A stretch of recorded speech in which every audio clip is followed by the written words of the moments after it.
Todd Eller, and he's the Director of Infectious Diseases at South Shore Health. Doc, it's great to see you.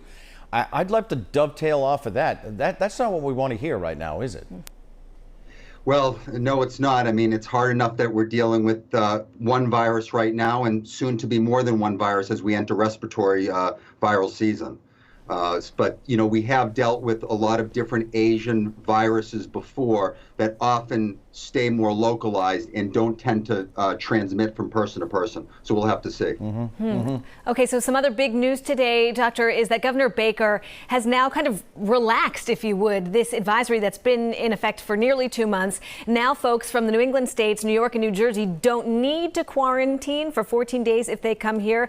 This, as we see in other parts of the country, spikes in cases. What do you think Massachusetts needs to do to protect itself at this point? Well, I think that makes sense, Eric. I mean, I think what the governor's doing is he's checking and adjusting. He's looking at the states that have the virus better in control, where there's less transmission, there's less percentage of positive cases. So I think it makes sense to relax those guidance. But still, if you're coming from a place like the Sunbelt states to our state, I think the quarantine does make sense. And Dr. Eller, in your opinion, what needs to be done, you know, right now here in Massachusetts to ensure that we're not impacted by people traveling from those hotspots, you know, for example, like Arizona, Texas, and is simply urging the 14-day quarantine enough? I guess that's what I'm asking.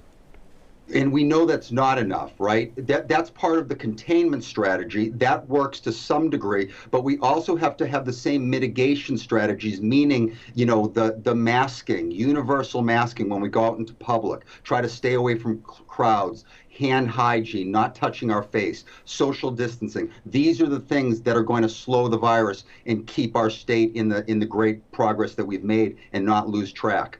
Some more troubling testimony today before that Senate committee hearing. Dr. Anthony Fauci saying the U.S. could see as many as 100,000 new cases a day because of these states where we're seeing spikes, people not wearing face coverings, not socially distancing. I mean, what would that do to our healthcare system? Well, one thing I want you guys to know is that with all the cases and spikes we're seeing in the Sunbelt states, the actual reproductive number of the virus, meaning the number of patients that get infected by one person, is still relatively low. It's in that flu range. In some states, a little bit more. So it's around 1.6 or 1.7. When New Jersey, for instance, was at its peak, that number was closer to 4. So imagine if when the temperature is not as hot, when there's less ultraviolet radiation, less of us are outside, more people indoors, it could spread like wildfire here. So it's very concerning. All right, Doc. Thank you as always for all your information. It's great to see you. Continue being well, sir.